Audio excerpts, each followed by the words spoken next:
Hi and welcome to my channel. My name is Advert, your baby's doctor. If you're just joining me for the very first time, thank you so much for joining me.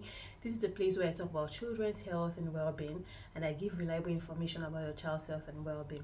If you find this important and necessary, please subscribe and click the notification bell so you don't miss out on any video. Now, for those of you that keep coming back, thank you so much for always watching my video. And today I want to know where you're watching from. I know people watch me from different parts of the world, but I want to know where you're watching from. So please, in the comment section, write it there. I am Ayobola Adebowale. I'm watching from Nigeria. Let me get to know you more. For people outside of the tropics, you guys are in spring now, right? So it's chilly, it's cool.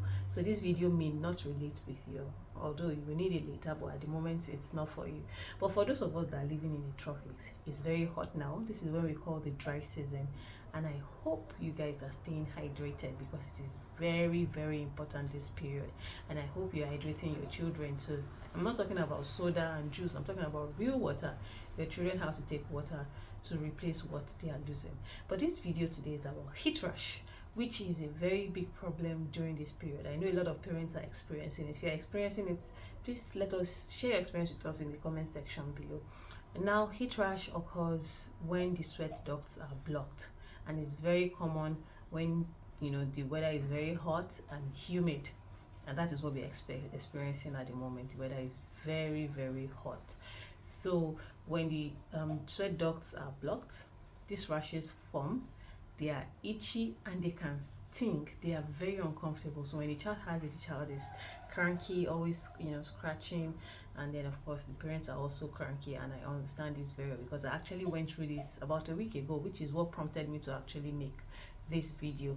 I'm going to share what I did that helped and what you should not do. Now, this period, growing up, our parents would have gotten these medicated powders, okay, and then when they put those powder, it's so soothing. You feel cool and refreshed as though nothing happened. But unfortunately, these powders, a lot of them have what we call talcum, and studies have shown that talcum related with a lot of lung diseases as well as cancer, so it is better avoided. I know a lot of things are related with cancer these days, but well, you just have to, once you've heard it, just avoid it to avoid stories that touch. Now, so if you have talcum in your house, I hope at the end of this video you plan to ditch it and do something different.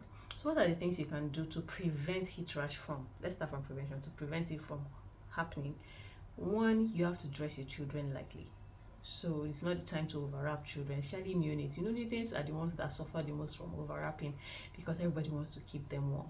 Unfortunately, a lot of people don't realize that neonates feel what we feel. So when you're hot, your baby is likely to be very hot. So please, always dress for the weather. So this weather is very hot now. Please avoid overdressing your children. Wear something light. If they're in the house, preferably don't wear anything except for their underwear. Allow them run around. But if you want to really wear something, just something very light so that air can blow.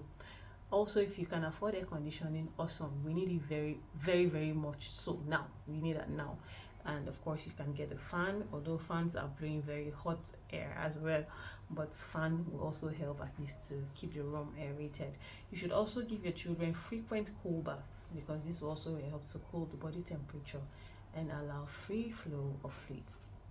Now, to children that already have heat rash, you still have to continue doing those things: hydration, cool baths, air conditioning, light clothing. You need to continue doing that. But in place of the talcum powder, one thing that I used that helped was pseudo cream. So this is not a paid advert, this is just a product that I used and helped, and I feel like it's very important for me to also share it with you. So if you have pseudo cream or any of those creams that have zinc in them, you can use those to rub the places that have the heat rash, and give cool baths as well. And before you know it, the heat rash will resolve and your baby will feel better.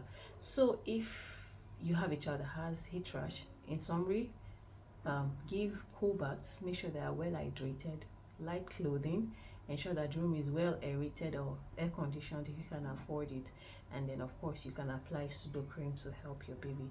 I hope this is very helpful. Please stay hydrated this period and stay safe out there.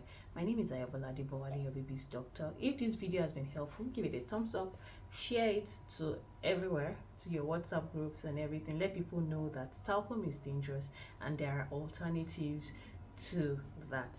My name is Aibola Dibole. I think I told you that already. And it's a pleasure always giving you information about your child's health and well being. Bye for now.